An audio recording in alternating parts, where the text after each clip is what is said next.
Middle school by far was the worst of my schooling experiences. I dreaded every single day of going to school. I dreaded being pestered by the kid I sat next to on the bus while I wanted nothing more than just to be left alone to ponder my grandiose questions about life as I stared out the window. I dreaded not fitting into any groups. I dreaded only having friends because they got to copy my homework. I dreaded being made fun of for being a foreigner. I dreaded being bullied for my limited wardrobe. I dreaded the other kids laughing at the holes in my shoes through which my white socks were visible. I didn't stand up for myself. I just focused on my studies to make sure my parents were not disappointed.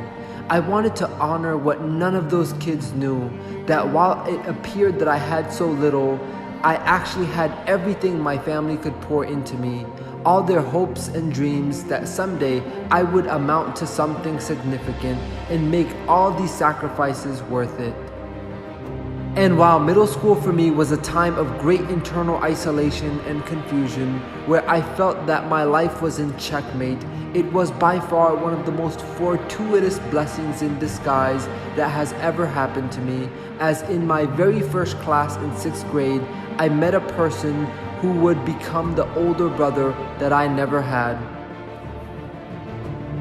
We pushed each other to strive for our academic ambitions of becoming doctors, and then in high school we pushed each other to get into the best university, and then when he changed his major to finance and I remained on the path of medicine, we kept motivating each other, and when my family was destabilized by my father's sudden heart attack, he gave me the courage to believe that I could become the provider of my family as an entrepreneur. So I took a leap into the unknown, and without even telling him, I dropped out of med school with tremendous loans on my back, knowing that he would have my back.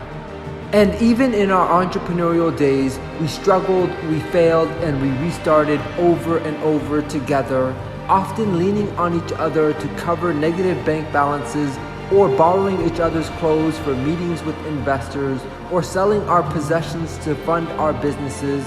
Over and over, life tested us, our friendship, our brotherhood, but we never let money come between us. We never broke each other's trust. We refused to give up on our vision of escaping a robotic life of the 9-to-5 monotonous grind.